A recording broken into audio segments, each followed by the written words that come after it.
अस्सलाम वालेकुम viewer. Drama serial बंद खिड़कियों की अगली एपिसोड में आप लोग देखेंगे कि जैन ने मिधत को नैग ऐसे दिया जैसे कोई अपने मुलाजिम को महीने की तनख्वाह बड़ा एहसान जता कर देता है।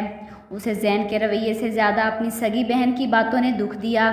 बड़ा मुश्किल होता है कि ज़िंदगी में आपको आपका हमख्याल हमसफ़र मिल जाए।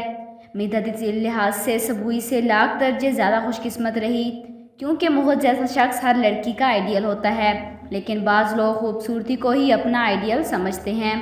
लेकिन क्या करना है ऐसी खूबसूरती को जब वो शख्स आपकी इज़्ज़त ही ना करे।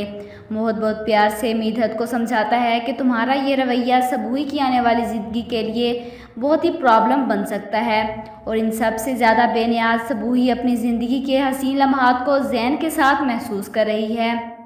जैन सबूई से कहता है कि जब तुम दुल्हन बनोगी तो क्या गज़ब ढाओगी, तुम्हें देखकर तो मेरी जान ही निकल जाएगी। शादी हो जाती है। मोहत जैन की बेताबियों को देखकर कहता है कि मुझे तो पता ही नहीं था कि मेरा कज़न इतना आशिक मिजाज है। जवाब में जैन कहता है कि और लोग तो प्यार या मोहब्बत करते हैं, मुझे तो उनसे इश्क हो गया है। अपने शोहर के मुंह से ऐसी बातें किसी भी बीवी को हवाओं में उड़ा सकती हैं। अल्लाह करे तो असल ज़िंदगी में आगा अली सारा से इतनी ही मोहब्बत करे।